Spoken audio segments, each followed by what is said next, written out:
Entonces, ahora que ya sabemos a grandes rasgos qué es blockchain, veamos entonces algunos casos de uso mucho más prácticos para entender los beneficios y características de blockchain o de esta nueva tecnología o base de datos que solo nos permite añadir información.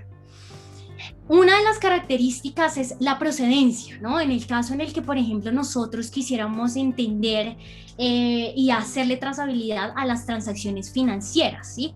Esto con blockchain es supremamente fácil porque, como ya les comentaba antes, la función principal de las blockchain es hacer la trazabilidad y el seguimiento en tiempo real de todos los intercambios que se hagan. Cuando yo me refiero aquí a las transacciones, no hablo solamente en términos monetarios, hablo en términos de cualquier intercambio que se dé entre diferentes partes a través de una red de transmisión de valor o de transmisión de información u otro tipo de redes que pudiéramos tener.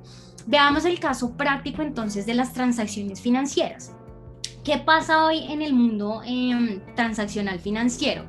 Ustedes saben que hay, digamos, unas compañías que, por ejemplo, reciben unas facturas, ¿sí? Y estas facturas tienen que ser gestionadas y administradas por una parte específica. Y adicional a esto, las compañías tienen que acudir a servicios de auditoría de empresas como Deloitte, KPMG, EY, para que corroboren que efectivamente esas transacciones o esas facturas que les han entrado corresponden con lo que están poniendo en sus libros contables o en sus libros transaccionales.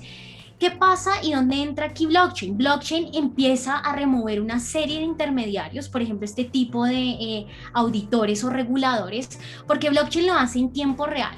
Entonces, el beneficio que trae blockchain es que junta ese libro contable, ese libro de facturas, con el libro transaccional en tiempo real. Esto hoy a las empresas les toma mucho tiempo. Hay empresas que gastan la mitad del mes consolidando toda la información transaccional y de facturas que les entra el mes pasado. Esto con blockchain se corrige completamente y queda absolutamente en tiempo real. Entonces, esta información se presenta de una forma mucho más óptima, por ejemplo, de cara a inversores o, por ejemplo, a gobiernos en el tema de seguimiento de impuestos, porque lo podemos hacer en tiempo real y con toda la precisión del caso. Ahora, blockchain, de nuevo, no es solo acerca de finanzas. Blockchain tiene muchos casos de uso. Entonces, por ejemplo, en las cadenas de distribución de alimentos. Supongamos que nosotros queremos entender y saber si efectivamente los ingredientes que se ponen en el label de las cosas que compramos en un supermercado, por ejemplo, de dónde provienen, cuál es la calidad, qué me garantiza a mí que lo que yo estoy comprando es efectivamente lo que dice en el paquete o el empaque, que es justamente lo que estoy comprando. Entonces, veamos acá el caso práctico de el sector del café o del cacao. Acá hay un contexto muy importante y es que, miren, acá tenemos una cadena de distribución de cómo se llega desde el sembradío del café al consumidor final cuando compra una taza de café. Entonces, menos del 1% del valor agregado de una taza de café que ustedes compran o de cacao va a parar al agricultor. El 70% del valor de esa taza de café va a parar al manufacturero, que es esta parte final de la cadena de distribución. Hay una centralización también de ese valor agregado que viene a corregir blockchain. Entre otras cosas también, nosotros no tenemos información como clientes finales de, por ejemplo, cómo se tratan los cultivos del café o cuáles son los impactos medioambientales de las etapas de procesamiento del café, ¿no?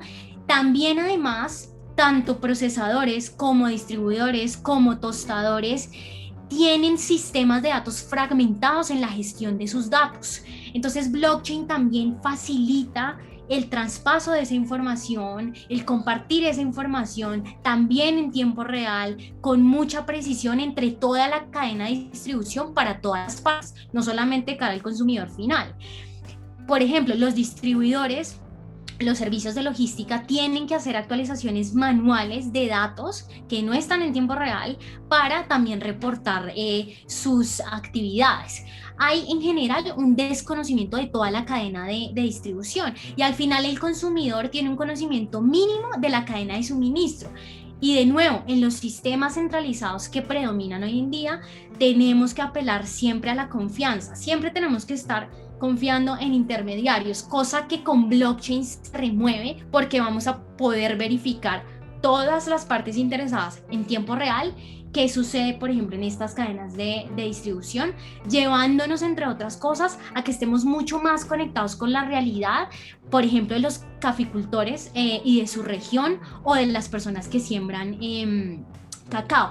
Hay muchos proyectos que se están trabajando en blockchain y hay muchos líderes que están trabajando en blockchain actualmente en varios tipos de cadenas de distribución.